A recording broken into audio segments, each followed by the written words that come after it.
Today I would like to explain about career development, career planning and development. This is the last topic in Unit 3. Today I would like to conclude this unit by explaining this career planning and development. First of all, before explaining about career planning and development, first of all, what is meant by this career?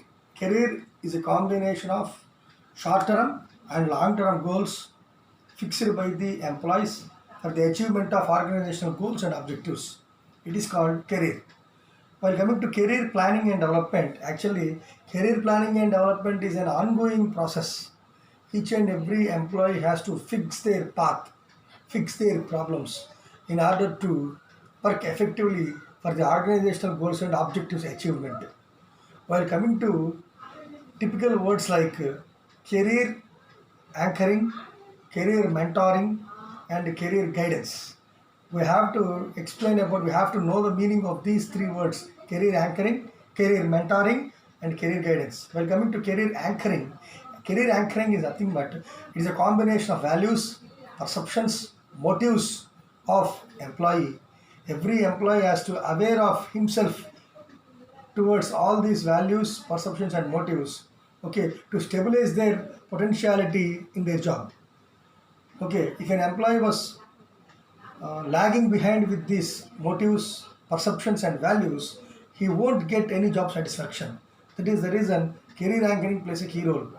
While coming to career mentoring is nothing but generally high level employees, people who are in the high position, they will guide the lower level employees, okay, by fixing the problems, giving the assignments, and making them highly motivated towards the organizational goals and objectives achievement. It is called career mentoring. In this career mentoring is a agreement between the two parties, mentor and mentee.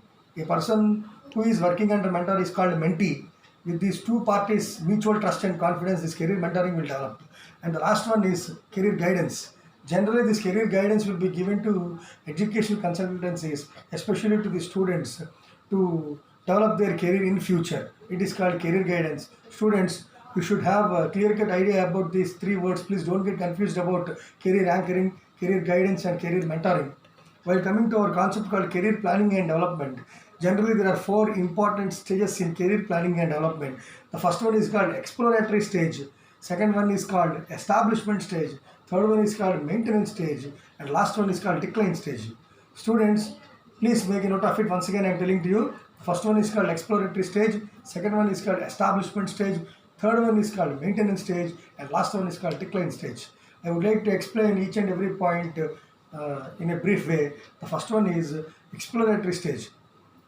In this exploratory stage, it is also called as pre-employment stage. In this pre-employment stage, the candidates are generally about mid-20s of age. Okay, after immediate completion of the college, okay, they are very much stuck up with new job environment. They doesn't know the interview process. Okay, job is very new to their prospectus. Okay, it is called exploratory stage. In this, they are going to collect the information about new job because students are very much excited about doing job. In this stage, collection of data regarding job is very important. Regarding job in the sense, information in the sense, collecting information about job, about company, about immediate superior and everything. It is called exploratory stage. Second one is establishment stage. In establishment stage, the student enters into, after completion of recruitment, selection process, okay, he will slowly entering into the organization. This process is called indoctrination or orientation. In this, the new employee who was newly joined in the organization can enter into job rotation. He can go to attending for so many conferences, seminars, field visits to understand the real-time work environment in the organization. It is called establishment stage. He is going to establish himself for the new environment. It is called orientation. And third one is maintenance stage. In this maintenance stage, of course, it is one of the toughest stage. The employee got very much experience in the work environment. He got very good maturity. That means maturity in the sense he know how to mingle with the other employees and how to interact with employees and how to develop their soft skills and how to interact good terms with the top management. Each and every concept can be taken into consideration in this maintenance stage. And the last one is called decline stage. In this decline stage, after completion of the job environment, job work, after completion of the job from the last 25 to 30 years, the concerned employee is going to get out of his work. Get out of his work in the sense he is going to planning for his retirement. Okay, in this retirement stage, the employee will get lot of dissatisfaction, lot of anxiety and fear. That means by tomorrow onwards there is no job for the employee. Why? Because he has undergone the process called retirement. Okay, in this decline stage, the employee should ready for retirement. Okay, and he is going to stop all his official working processes. It is called decline stage. These are the four most important stages in career planning and development. The first one is called exploratory stage, second one is called establishment stage, third one is called maintenance stage, and last one is called decline stage.